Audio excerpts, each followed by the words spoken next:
rekening.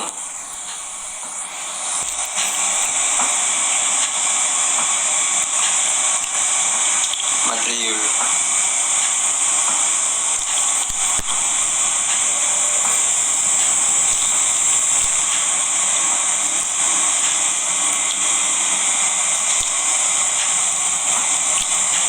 Nastarnya nggak ada. Nastar terus lapis legit adalah. Apakah saya beli? Tidak.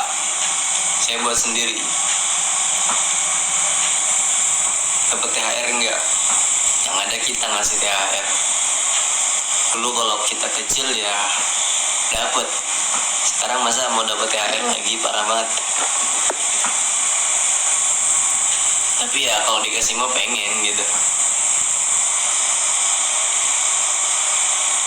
Menggina ada.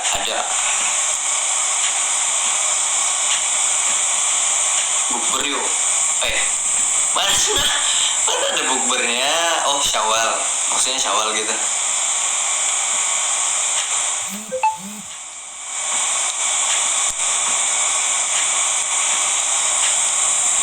Rempeyek. Wah, nggak ada. Makanan di rumah saya kan makanan kota semua, nastar, kue ini. Jadi kalau kalian nanya rangginang yang keras-keras begitu tidak ada. Weh, canda guys.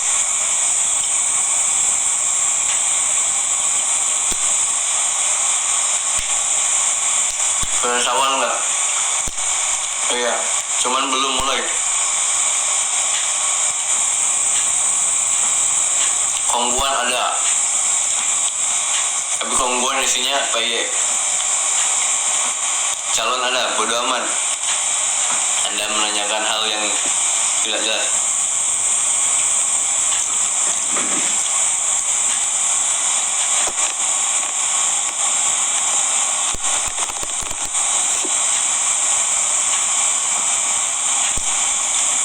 Sombong. Serius, di rumah saya itu tidak ada makanan kaleng. Karena ya secara kan gimana lah kan. Tapi ya banyak makanan kaleng semua isinya padahal.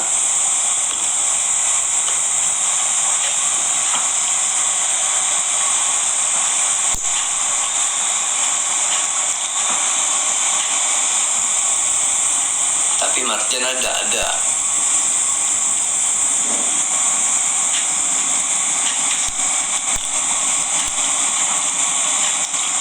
Beli apa bikin sendiri tuh nastar? Kan nggak mungkin saya beli, nggak ada duitnya kalau mau beli nastar, makanya bikin sendiri. Tapi ya beli bahannya beli, terus kita ini ada gua. Kalau aqua masak. Mana sih rambut? Nanti saya mau potong rambut aja lah. Kita mau cerita apa, teman-teman?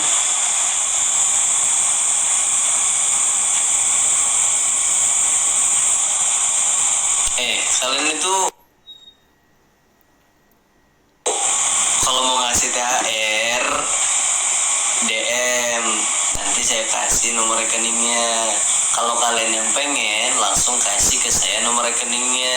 Nanti kalau mood saya isiin begitu. Emang kan kadang-kadang orangnya kalau sedekah nggak mau bilang-bilang. Canda, serius. Info kalau di After Dark itu udah nggak lama lagi mau tutup. Kalian ini yang belum PO kehabisan nanti.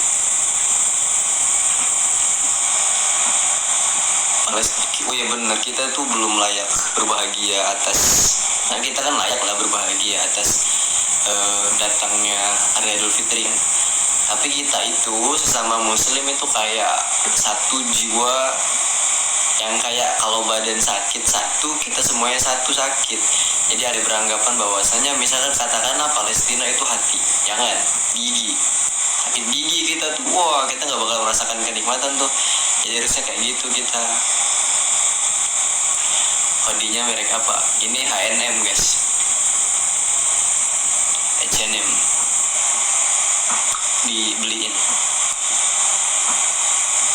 Nah jadi kayak kita itu sebenarnya antara seneng sedih mau merayakan Idul Fitri tahun ini, sebab lah kan kita tahu tetangga kita, saudara kita gitu.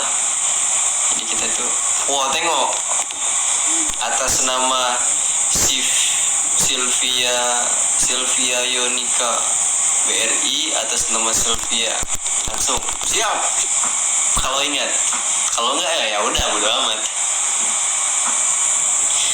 Kalau ada duit, tapi duit saya tuh ada lah.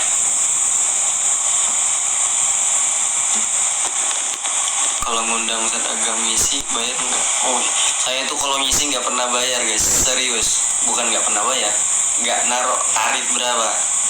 Sumpah saya kalau ngisi, misalkan kayak ngisi di Zoom biasa gitu, kalau kita tur kemana-mana, saya nggak pernah ngasih, saya harus dibayar sekian ya, demi Allah saya nggak pernah. Tapi kalau misalkan kan ada yang minta ke manajer tuh, kalau misalkan manajer minta terus saya nge-handle tuh, nggak usah dibayar apaan. Tapi kalau live bareng perusahaan hotel begitu ya itu mah urusan ini, bukan saya. Nah, kalau ngisi masa dakwah kita pengen dibayar sih gimana? Tapi kalau pengen dibayar, kalau orang itu pengen ini ya nggak masalah begitu. Bahas puasa Syawal dong, kan kita dari kemarin udah kapan tahu bahas puasa Syawal. Ini sudah habis.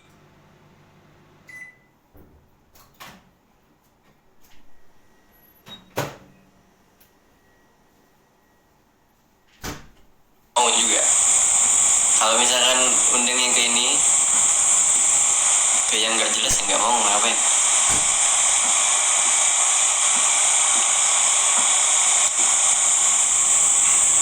Bahas nikah lah, ilah kok masih bocil deh.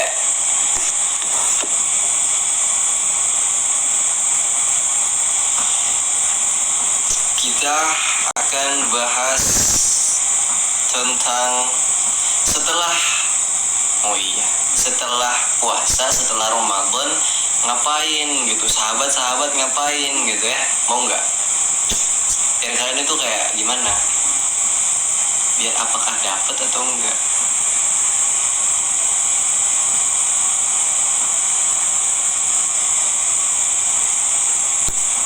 Oke. Horor, astagfirullahaladzim. Bahas yang Palestina. Kita mau bahas apa? Mau bahas Palestina? Apa mau bahas apa nih? Serius, buruan, gengs.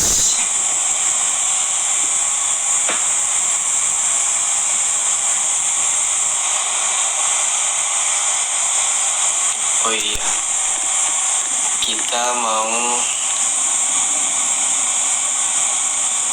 undang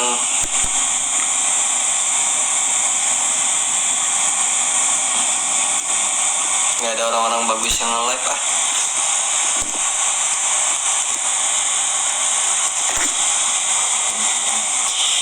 Kita akan bahas Palestina, oke guys. Ya, kita akan, kalau kita bahas sejarah Palestina itu banyak kisah-kisah keren guys. Antara Salahuddin, antara Umar ibn al-Khattab, antara ada nanti nyangkutnya ke Khalid bin Walid, ada Amr bin As, ada lagi nantinya siapakah orang Yahudi, apalagi nanti siapa ini orang-orang Bani Israel. Gaskan, hayu kita gaskan, kita akan bahas sejarah asal muasal kenapa orang-orang Yahudi itu dilaknat sama Allah Subhanahu wa taala. Oke guys, siapkan pena, siapkan apa namanya? Kertas, jangan siapkan tombol screenshot, karena kalau kalian tombol screenshot itu saya tidak butuh. Kecuali kalian tahu sejarah, dapat ilmunya, kita gaskan. Siapkan otak, siapkan telinga, siapkan hati, siapkan mata. Rekod boleh, rekod boleh, terserah kalian.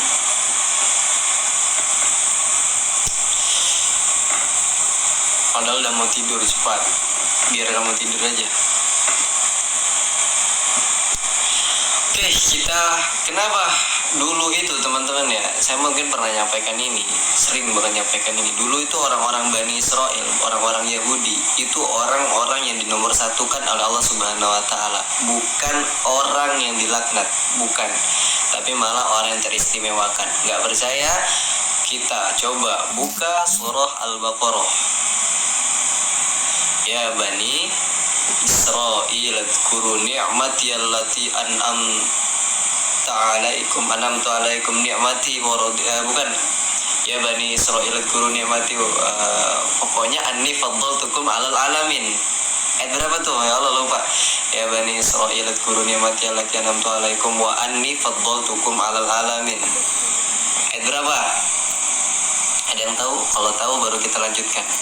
Nanti kasihan teman-teman yang kehilangan ini. Ayo guys, boleh dibuka. Jadi kalau kalian mau nanya ayat 37 Al-Baqarah ayat 37 boleh dibuka. Tapi tahu ya itu mah ya ayatnya. Al-Baqarah ayat 37, silakan dibuka ayat 40 ya. 37 40 37 pokoknya 37 dan 40. Di situ Allah katakan ya ayyuhalladzina ya bani Israil adkuru ni'mati allati an'amtu 'alaikum wa anni faddaltukum 'alal alamin. 40 ya. Nah, Al-Baqarah ayat 40. Di situ Allah mengatakan tuh anni faddaltukum 'alal alamin. Apa maksudnya? Kami itu menjadikan kalian itu fadilah 'alal alamin, menjadi orang yang paling utama di muka bumi ini. Bayangin. Jadi sampai kayak Allah itu mengatakan Bani Israel itu saking dimuliakannya dahulu, itu Allah mengatakan anni faddaltukum 'alal alamin. Jadi bayangin nih, kan Nabi Ibrahim, saya pernah cerita tuh Nabi Ibrahim ya, bapak para nabi, julukannya kan bapak para nabi. Nabi Ibrahim punya 2 anak. Anak yang pertama namanya siapa? Nama anak Nabi Ibrahim yang pertama siapa nama? Nabi Ismail. Yang kedua namanya nama Nabi Ibrahim adalah Nabi Ishak. Ya kan? Nabi Ibrahim punya 2 anak. Yang pertama namanya Ismail, yang kedua namanya Ishak alaihissalam. Waktu kan Nabi Ibrahim itu punya anak ketika dia udah tua banget. Doa sama Allah, ya Allah pengen punya anak. Nanti ketika tua baru Allah kasih. Kabar yang ketika Allah kasih, ketika Allah hadirkan Nabi Ismail di keluarganya Nabi Ibrahim, apa kata Allah? Wa basyarnahu bi gulamin halim. Itu kata halim, kami kabarkan kepada kalian itu nanti bakal lahir seorang anak yang halim. Halim itu bagaimana? Kayak saya, lemah lembut. Kayak saya, kalem. Kayak saya, legowo orangnya. Begitu. Wa basyarnahu bi gulamin halim. Itu kalau halim. Nabi Ismail. Nah, nanti ketika Nabi Ishak, di situ Allah kayak kabarkan bagaimana? Wa basyarnahu bi gulamin pakai ain. Wa basyarnahu bi gulamin alim. Kami kabarkan kepada engkau wahai Ibrahim akan lahir seorang anak, yang anak itu nantinya alim, cerdas. Maka enggak heran orang-orang Bani Israel, orang-orang Israel itu cerdas. Orang-orang Yahudi itu memang Allah jamin sebagai orang-orang yang cerdas. Jelas itu memang kejadian, itu memang ketentuan dari Allah Subhanahu wa Ta'ala. Apakah saya cerdas? Oh jelas dong, gimana sih? Jadi kayak Nabi Ismail itu halim, kalau Nabi Ishak alim. Nah lanjut, Nabi Ibrahim punya 2 anak, Ismail sama Ishak. Nabi Ishak punya anak Nabi Yakub. Nabi Yakub dijuluki Bani Israel. Nah, Nabi Yakub itu punya 12 anak. Salah satunya yang paling ganteng namanya Nabi Yusuf. Terus sampai dengan Nabi Ishak, banyak tuh nabi-nabi. Nah, ini dari keturunan Ishak. Dari keturunan Ismail itu kita stop dulu, kita berhenti dulu, tapi kita balik lagi ke keturunan Nabi Ishak tadi.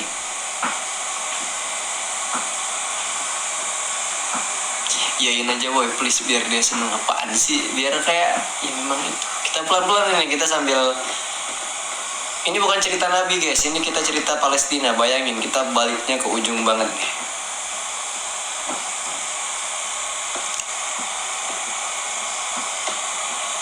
Lanjut guys, lanjut.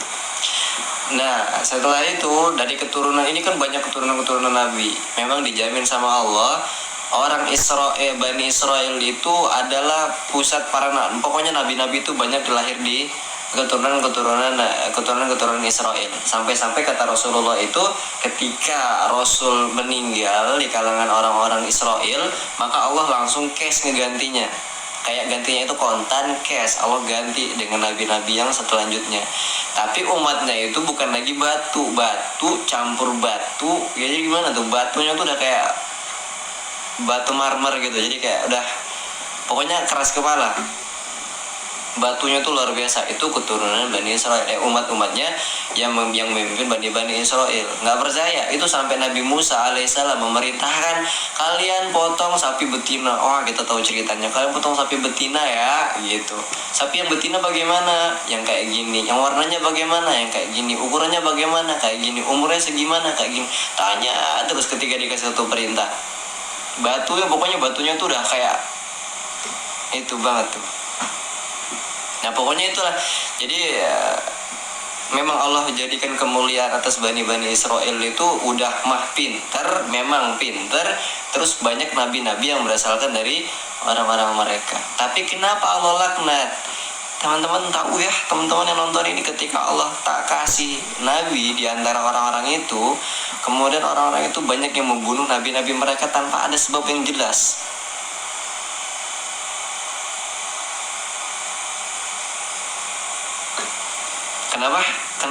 Kenapa kemudian Bani Israel itu Allah menjadikan orang-orang yang dilaknat? Karena nabi-nabi itu dibunuh sama mereka tanpa adanya alasan yang jelas. Sampailah kita ke keturunan Nabi Ismail. Tadi kan kita cerita tentang Nabi Ishak, kita cerita tentang Nabi Ismail.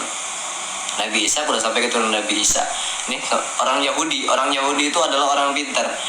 Orang Yahudi kalau berantem sama orang-orang Quraisy, suku Quraisy itu ketika berantem pasti mereka mengatakan, tunggu, nanti akan ada nabi terakhir setelah kematian Nabi Isa dari golongan kami, dari golongan orang-orang Israel akan memerangi kalian, wahai orang-orang Quraisy. Itu orang-orang Yahudi, orang-orang Bani Israel.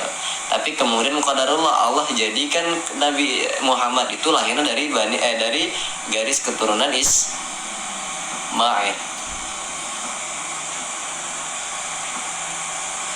Ini kita cerita jauh banget nih. Gak apa-apa ya, bentar aja. Ini kita flashback kenapa kok Palestina itu mewah, kok lama-lama jadi kayak gitu.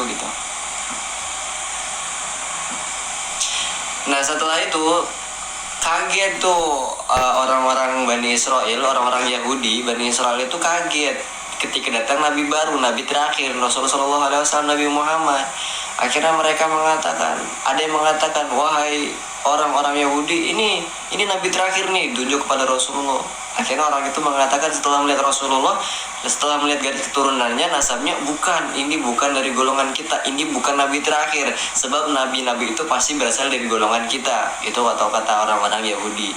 Tapi Allah jadikan bahwasanya Rasulullah itu berasal dari garis keturunan Nabi Ismail. Akhirnya orang-orang Yahudi putus kontrak, nggak mau lagi, nggak percaya sama adanya Nabi Muhammad SAW. Jadi apapun yang diajarkan oleh Rasulullah, ya apapun yang diajarkan Rasulullah kepada umatnya, mereka mengatakan bukan Rasul kita, itu bukan Nabi kita, dan ajarannya sesat. Oh itu kalau kata orang-orang Yahudi. Sampai kemudian dulu banget kiblat kita di mana, teman-teman? Ada yang tahu?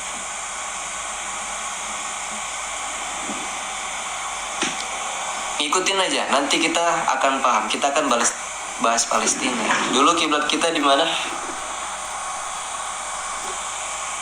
Al-Aqsa. Masya Allah, kalian tahu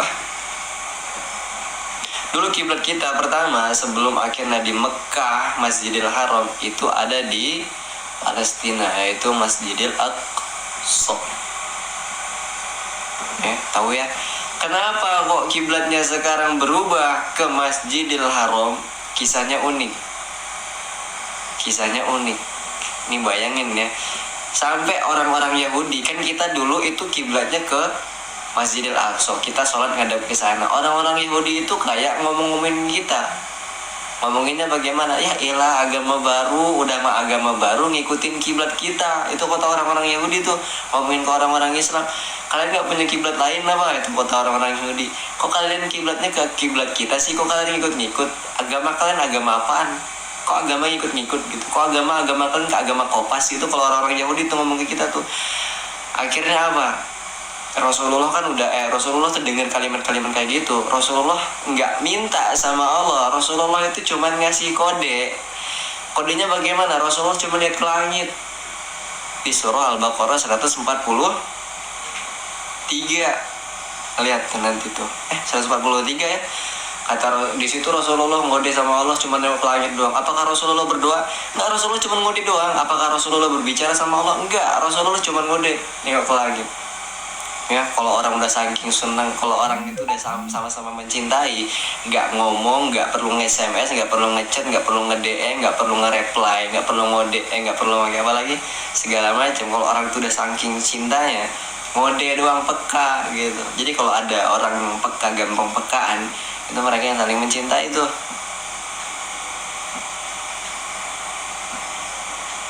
Iya, peka itu roh itu. Sampai Rasulullah tuh cuma nengok ke langit doang, Allah langsung nge-reply. Kan Rasulullah buat story tuh nengok ke langit doang, nengok ke langit sehari, nengok ke langit doang. Kalau kayak saya biasa dulu itu buat snapgram good morning ya. Itu tiap pagi tuh Rasulullah tuh ngode sama Allah tuh buat SG, nengok ke langit. Tiap pagi nengok ke langit. Hari kedua Selasa tiap paginya nengok ke langit, Rabu nengok ke langit, terus nengok ke langit. Sampai ini kenapa sih Rasulullah buat kayak gini, ngode ya gitu. Akhirnya sama Allah replay itu SG-nya Rasulullah, Allah Subhanahu wa taala replay. Turun Al-Baqarah 143. Apa kata Allah? Apa awalnya?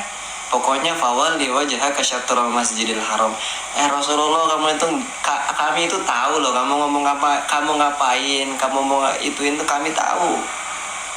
Ini kalau kata bahasa gaul kita gitu ya.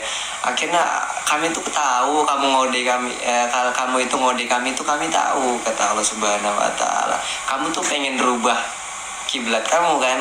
Makanya kata akhirnya Allah Subhanahu wa taala mengatakan fawalli wajhaka syatrul Masjidil Haram, maka hadapkanlah mulai daripada saat itu, hadapkanlah wajah kamu ke Masjidil Haram. Pindah tuh dari Mekah, dari Masjidil Aqsa ke Masjidil Haram. Qad naro taqalluba wajhika fis sama. Kami itu tahu kenapa kok kamu itu buat SG tiap pagi nengok ke langit. Kami tahu gitu. Qad naro taqalluba wajhika fis sama falan walliyannaka qiblatan tardhaha. Maka pada detik itu kiblat di 144 ya. Nah itu yang saya katakan tadi, itu kalau dua makhluk saling mencintai tanpa perlu ngomong, tanpa perlu beliin apa-apa, tanpa perlu kayak ngobrol empat mata, cuman ngasih kode dikit gedok, nengok kepala ke langit doang, itu mereka udah saling peka gitu. Itu kalau orang udah saling peka tingkat tinggi daripada sebuah orang mencintai itu tanpa melakukan apa-apa, cukup action sekali peka. Itu memang luar biasa tuh. Allah replay SG-nya Rasulullah, karena tiap pagi Rasulullah itu buat SG begituan tuh, nengok ke langit begitu. Jadi Allah langsung replaynya bagaimana? Langsung kontan ganti kiblat dari antara Masjidil Aqsa ke Masjidil Haram. Tahu ya sejarahnya? Itulah. Nah setelah kejadian seperti itu kan pindah tuh antara kiblatnya ke Masjidil Haram. Orang-orang Yahudi tahu. Orang-orang Yahudi nengok kayak gitu heran. Langsung ditanya, kok Islam berubah kiblatnya? Muhammad, kemana kiblat kalian yang kemarin kemana? Cemas, orang-orang Yahudi itu cemas. Yang dulunya agama kalian itu agama Kopas, tiba-tiba kok pindah kiblatnya ke Ka'bah. Cemas tuh, cemas, takut, panik nggak gitu ya? Panik nggak? Gitu. Panik lah, masa nggak dulunya kiblat ke Masjidil Aqsa tiba-tiba pindah ke Masjidil Haram. Dari situ Allah putuskan bahwasanya orang-orang Bani Israel udah kalian sendiri, kalian itu Allah laknat di sana, dan Islam itu agama yang baru, agama yang sendiri. Islam itu bukan agama yang baru, memang dari dulu memang dibawa kepada ketauhidan. Tetapi Islam itu di situ dipisahkan antara orang-orang Yahudi yang mengikuti ajaran-ajaran yang sebelumnya, lebih menyempurnakan ajaran-ajaran sebelumnya, tetapi lebih diputuskan, lebih difasda di situ. Kayak udah memang Islam sendiri tanpa adanya ngikut campur baur dengan orang-orang Yahudi. Nyambungnya, oh gila, itu udah pembahasan. Saya udah kayak cerita ke kelas 7 nih.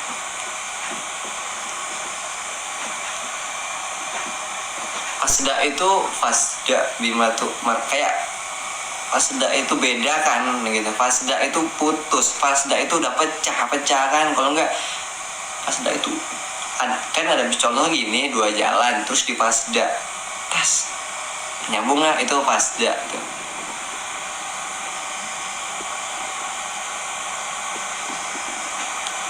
Ada di YouTube. Oh iya, saya belum upload ini, saya belum taruh di YouTube ini. Nantilah kapan tahu kita buat. Nyambung, gaskan lagi. Nah ya, pisahkan itu bisa fasda. Nah dari situ akhirnya kan memang dari dulu itu bahwasanya tanah Palestina itu dipegang sama orang-orang Yahudi. Dipegang sama orang-orang Yahudi. Balik kita ke masa peperangan ini, bagaimana kemudian ada dua panglima yang bisa menaklukkan Palestina. Palestina itu kok kenapa diduduki sama orang-orang Yahudi? Sebab di situ memang kota sucinya. Kapan penaklukan pertama? Siapa penakluk pertama kota Yerusalem? Teman-teman ada yang tahu? Nanti kita baru lanjut ceritanya.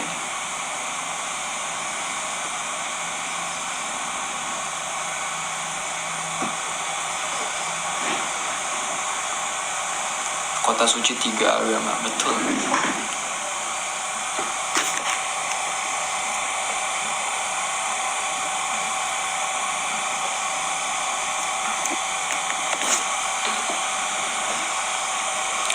Kota suci 3 agama, betul. Ayah Umar ibn al-Khattab. Apakah Umar bin Khattab langsung mengerahkan seluruh pasukannya kemudian untuk menaklukkan Palestina? Enggak. Ada kisahnya tuh, pokoknya keren banget. Tapi akan lebih keren-keren kalau saya baca kisahnya itu kayak keren-kerenan. Pokoknya keren dua-duanya lah. Yang pertama, untuk menaklukkan Palestina itu yang mesti ditaklukkan pertama itu adalah ketika Umar bin Khattab memerintahkan Amr bin As untuk menaklukkan kota Mesir. Sebab kota Mesir itu adalah kunci di mana agar bisa gampang masuk ke kota Palestina.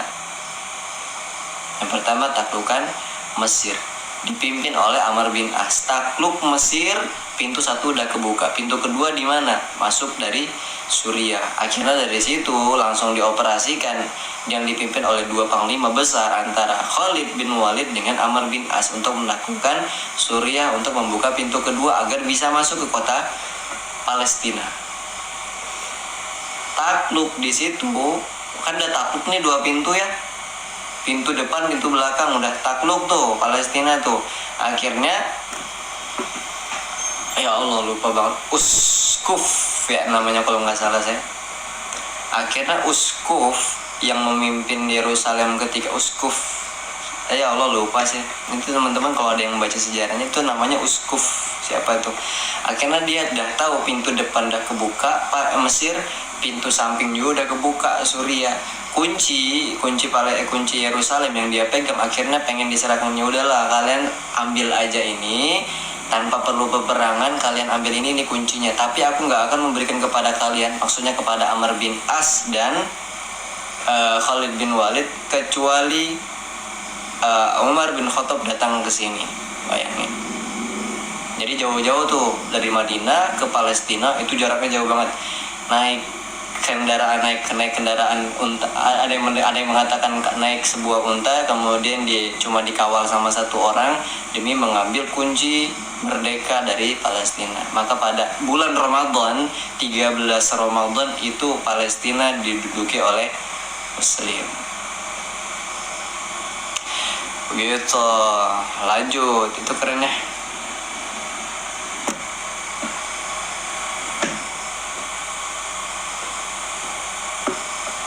Ada lagi satu lagi kan, itu kemudian ditaklukkan lagi terus sampai kemudian berapa abad kemudian di masa Khalifah Abbasiyah itu nanti ditaklukkan lagi. Pokoknya begitu.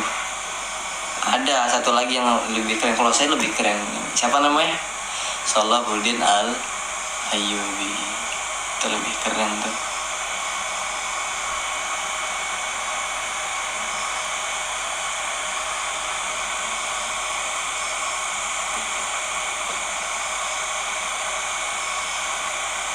Udah, pokoknya next time lah kita cerita di sana. Soalnya saya tuh kadang-kadang nggak nyambung antara komen dengan apa yang disampaikan. Komen ini tiba-tiba nggak nyampaikan ini, tiba-tiba komennya kemana? Biasalah, pusing saya.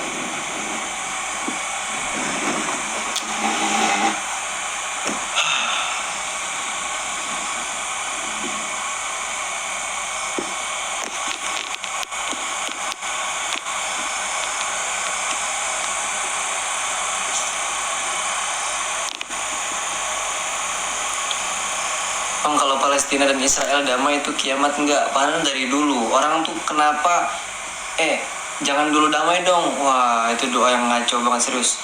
Kadang-kadang di antara kita tuh ada ya bagus Israel sama Palestina belum damai, nanti kalau damai kita kiamat. Dari dulu orang selalu beranggapan kayak gitu. Sampai kita itu pokoknya jangan dulu, saudara-saudara kita di sana udah berapa banyak hilang nyawa gitu. Jadi saking buruknya kita, bahkan saya berani ngomong saking buruknya kita, kenapa kita nggak mau berdamai sama orang itu? Kita udah berapa kali berdamai ya, banyak kejadian seperti itu. Kita udah banyak sekali damai, udah pernah berdamai dengan Israel, tapi kemudian yang mengingkari damai itu orang Israel juga. Kontak senjata pernah, tapi siapa yang ngingkari? Ya mereka. Kadang-kadang kita itu konsep yang masuk kepada kita salah. Nanti kiamat loh, ya Allah.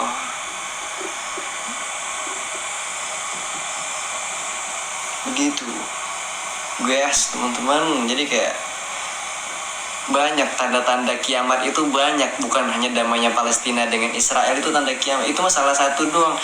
Banyak perempuan menyerupai laki-laki menyerupai perempuan, itu jadi tanda-tanda kiamat. Kenapa lebih takut kepada Israel sama Palestina damai timbang laki-laki dan perempuan berubah, laki-laki ke perempuan berubah? Itu juga sebagai tanda loh. Kiamat itu ya udah banyak tandanya.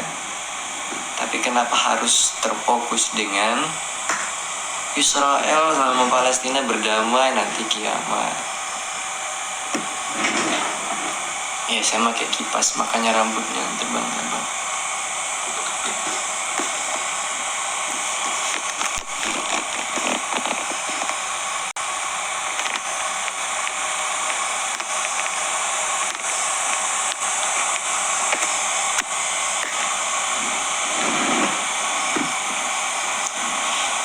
Itulah manusia.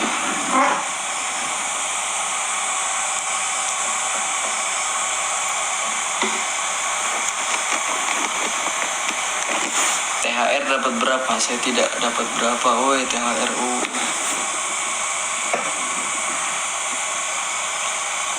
Jadi kalau kalian, oh iya guys, jadi kayak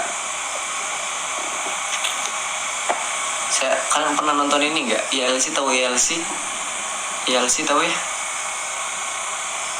Indonesia Lawyers Club. ILC tahu?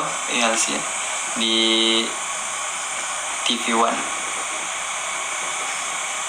Kok nggak ada yang nggak tahu sih, gimana? ILC nggak tahu ILC, ya Allah. Kok bisa-bisanya nggak tahu ILC? Pokoknya nanti kalau yang nggak tahu ILC, Indonesia Lawyers Lawyers Club. Itu pernah kejadian, saya ingat banget kejadian tukang ojek, bukan tukang gojek. Tukang gojek itu menyampaikan aspirasinya di situ. Dia duduk di situ, kemudian dia ngomong, kami orang-orang kecil itu nggak butuh suara kalian, cuman kayak kita koar-koar. Itu kami sebenarnya kami butuh, cuman kami kurang butuh di situ. Sebab tanpa adanya aksi kalian itu tidak tidak terjadi apa-apa. Ternyata memang begitu. Kalau kita menyuarakan jelas ada perubahan, tapi kalau kita tanpa ada tindakan, tanpa action, udah kayak kurang sempurna maksud saya. Jadi kalau kita sambungin ke Palestina, kita menyuarakan bagus sebenarnya. Cuman pengaruhnya ya kurang besar, kecuali kalau kita action di dalamnya, baru itu pengaruhnya besar. Dengan cara apa? Kayak kita itu ACT di mana-mana. Bahkan sampai kemarin itu saya kan ada nengok si SG-nya si Husen ya. SG-nya Husen nengok aktivis Permadi Arya. Aktivis Permadi Arya itu saya kayak ini bapak-bapak nih nggak jelas banget.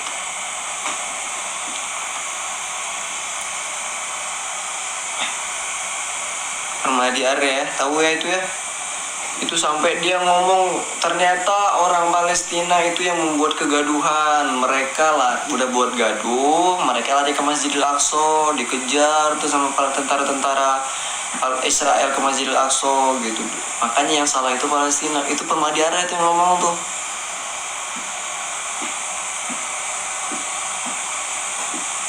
Ini kayak parah banget. Solusi gimana? Oh, jadi kayak solusi kita tuh turun ke jalan, bukan turun ke jalan, kayak kita memberikan apa yang kita punya, sedekah apa yang kita punya. Kan kita nggak bisa kesana serta merta kesana. Oh, saya pengen ke Malaysia, saya pengen ke Palestina, saya udah pintar main Free Fire nih, saya udah pintar main PUBG nih, saya pengen ke Palestina. Ya nggak bisa kayak gitu. Tapi kalau kita bisa ngasih bantuan, ngasih apa-apa, itu bisa kita dikatakan action. Kalau kita nggak punya apa-apa gitu, kita pengen bantu, kita nggak punya apa-apa, mau kesana nggak bisa, terus kita ngapain? Wah, ini kejadian yang sama kayak kejadian yang terjadi ketika Rasulullah SAW, masa Rasulullah SAW. Ada, ini kan saya angkat tadi tuh di itu. Saya baru banget baca kisahnya tadi.